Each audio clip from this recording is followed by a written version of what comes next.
नमस्कार दोस्तों, सैनवल classes for Uttarakhand में आप सभी का हार्दिक स्वागत है। दोस्तों, इस वीडियो में हम उत्तराखंड के जो शॉर्ट क्वेश्चन है ना, ग्रुप से संबंधित जो इम्पोर्टेंट क्वेश्चन शॉर्ट क्वेश्चन है, तो उससे संबंधित एक वीडियो है जो हमारी 2-3 वीडियो इससे पहले चैनल पे अपलोड की गई हैं। तो उनसे संबंधित एक नई वीडियो है जिसमें हम उत्तराखंड के 5 महत्वपूर्ण क्वेश्चन पर या प्रश्नों पर बात करने वाले हैं। जिसमें सबसे पहला प्रश्न है कि नेहरू पर्वतारोहण संस्थान कहाँ स्थित है। तो जो नेहरू पर्वतारोहण संस्थान है यह उत्तरकाशी में स्थित है। तो केंद्र सरकार द्वारा यानी भारत सरकार द्वारा पर्वतारोहण को बढ़ावा देने के लिए यानी एक खेल के रूप में विकास करने के लिए और उससे संबंधित जुड़ी जो चीज़ें होती हैं उनको बढ़ावा देने के लिए इसकी स्थापना की जाती है 14 नवंबर 1965 को, और ये की जाती है उत्तरकाशी यानी उत्तराखंड के उत्तरकाशी जिले में। और इसका जो शॉर्ट नेम है इसको निम्बी कहा जाता है, यानी NIM Nehru institute of mountaineering.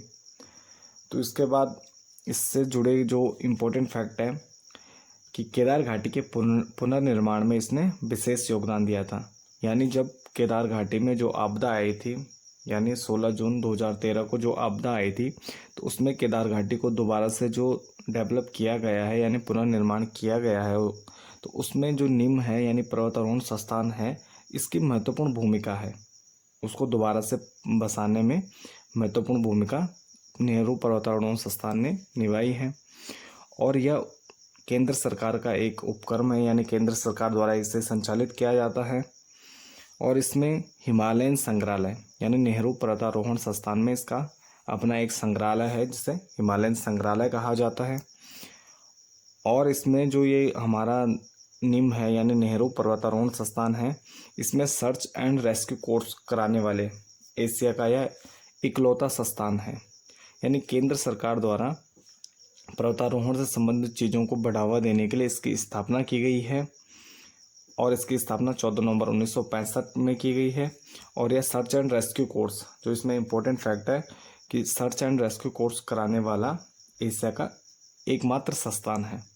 अगर देखिए हम पर्वतारोहण की बात की जाए यानी पर्वतारोहण के विकास की बात की जाए, तो उत्तराखंड में सबसे पहले जो कोशिश की बात की जा सकती है, यानी एक असफल अभियान की बात है, जिसमें 1905 में TG लॉन्गस्टॉप ने नंदा देवी का आरोहण किया था, लेकिन यह 5875 मीटर तक ही पहुंच पाए थे।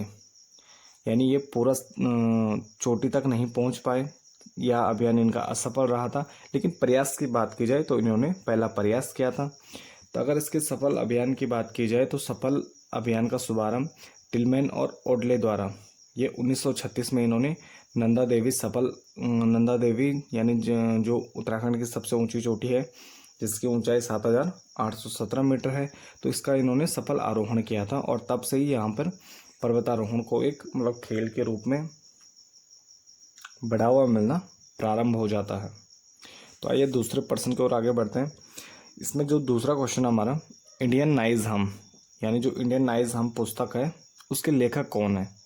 तो इसके जो लेखक हैं, इंडियन नाइज हम पुस्तक के लेखक हैं, वह है हेमवती नंदन बहुगुणा।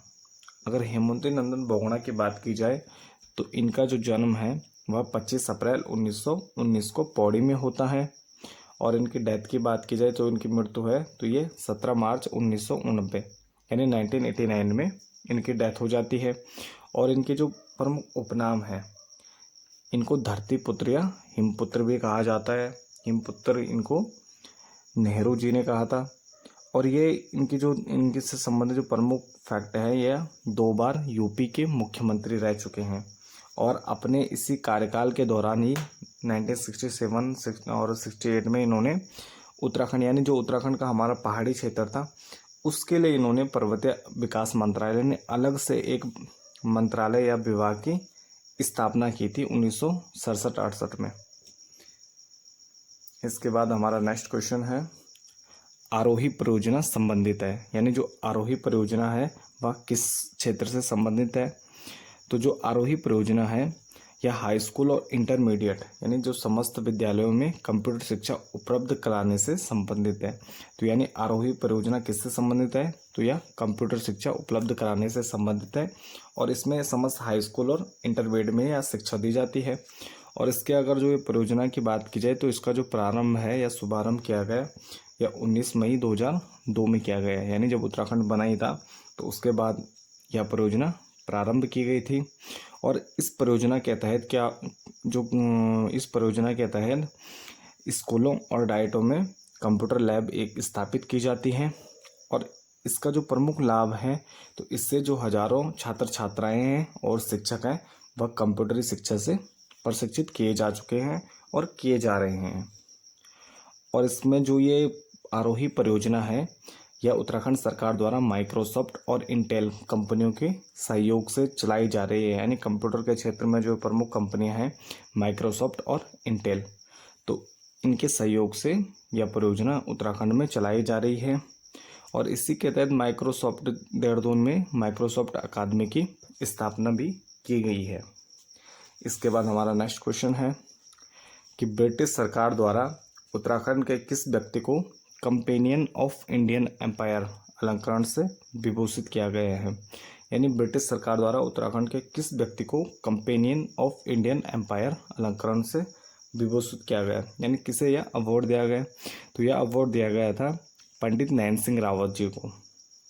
यानी जो पंडित नैन सिंह रावत जी हैं इनको कंपेनियन ऑफ इंडियन एम्पायर अलंकरण से विभूषित किया गया था। और पंडित नैन सिंह रावत की बात की जाए तो यह एक अध्यापक थे और इनका जो प्रोफेशन टीचिंग था तो इस कारण इनको पंडित की उपाधि दी गई या इनको पंडित नाम से संबोधित किया जाता था। और इनके जन्म की बात की जाए तो 1830 में इनका जन्म मिलम या मुनस्यारी के क्षेत्र में पिथौरागढ़ जिले से संबंधित है, पिथौरागढ़ में हुआ था।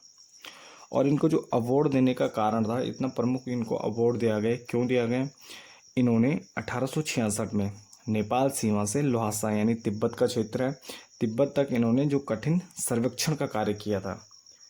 और इस सर्वेक्षण में इन्होंने 99 स्थानों के अक्षांशों का अंकन किया तथा आर्थिक और सामाजिक सर्वेक्षण भी, यानी अब जो इनको रिपोर्ट थी तो उसमें आर्थिक और सामाजिक रूप से भी इन्होंने सर्वेक्षण का कार्य किया था। तो आप सोच सकते हैं कि नेपाल सीमा से तिब्बत यानी ल्हासा तक उस टाइम 1866 में सर्वेक्षण करना और फिर 99 स्थानों के अक्षांशों का अंकन करना, तो बिना बहुत कम संसाधनों में उन्होंने यह कार्य पूर्ण किया था। और इसी कठिन कार्य पूर्ण करने के लिए इनको लंदन की रॉयल ज्योग्राफिकल सोसाइटी द्वारा एक सोने की घड़ी दी जाती है और एक अति विशिष्ट मेडल यानी पेट्रिनस गोल्ड मेडल से सम्मानित किया जाता है इनके कार्य के लिए। और इसके साथ ही जो तत्कालीन वायसराय थे इन्होंने मुरादाबाद के क्षेत्र में इनको एक गांव जागीर में देने की पेशकश की थी, यानी एक गांव दिया जाता है इनको, मुरादाबाद के क्षेत्र में गांव प्रदान किया जाता है इनके सर्वेक्षण के लिए। इसके बाद जो आज हमारा लास्ट क्वेश्चन है इसमें है कि नमामि गंगा अभियान के तहत उत्तराखंड में स्थापित होने वाले 2 प्रमुख जैव विविधता केंद्र कहाँ स्थापित होंगे? यानी जो नमामि गंगा अभियान था उसके तहत उत्तराखंड में जो 2 जैव विविधता केंद्र स्थापित किए जाएंगे वह कहाँ किए जाएंगे? तो जो 2 जैव विविधता केंद्र स्थापित किए जाएंगे वह ऋषिकेश और देहरादून में किया जाएंगे, यानी एक ऋषिकेश में और एक देहरादून में जैव विविधता केंद्र स्थापित किया जाएगा। और अगर नमामि गंगा अभियान की बात की जाए, यानी जब मोदी सरकार आई थी 2014 में, तो उसके बाद इन्होंने 7 जुलाई 2016 से गंगा को स्वच्छता अविरल बनाने के लिए यह प्रमुख अभियान प्रारंभ किया था। तो यह अभियान 7 जुलाई 2016 को प्रारंभ किया गया। और इसमें गंगा जहाँ से होके बहती है इसमें उत्तराखंड, यूपी, दिल्ली, हरियाणा, बिहार, झारखंड और पश्चिम बंगाल यानी इन 7 राज्यों को इसमें नमामि गंगा अभियान के तहत शामिल किया गया है। और अगर उत्तराखंड में इसमें शामिल नदियों की बात की जाए तो इसमें भागीरथी, गंगा और अलकनंदा, तो इसमें 3 प्रमुख नदियां शामिल हैं। और इसमें जो प्रमुख कार्य है नमामि गंगा अभियान के तहत जो इसके तटों पर बसे हुए गांव हैं इनको डेवलप किया जाएगा यानी विकसित किया जाएगा गंगा ग्राम योजना के तहत। यानी जो इससे संबंधित प्रमुख फैक्ट हैं, एक तो ये नमामि गंगा अभियान, इसमें जो 2 जैव विविधता केंद्र ऋषिकेश और देहरादून में स्थापित होंगे, और दूसरा इसमें जो 3 नदियां शामिल है, भागीरथी, गंगा और अलकनंदा। और इसमें जो तीसरा प्रमुख इससे संबंधित फैक्ट है, यानी कि जो इसके तटों पर बसे गांव हैं उनको गंगा ग्राम योजना के तहत डेवलप किया जाएगा।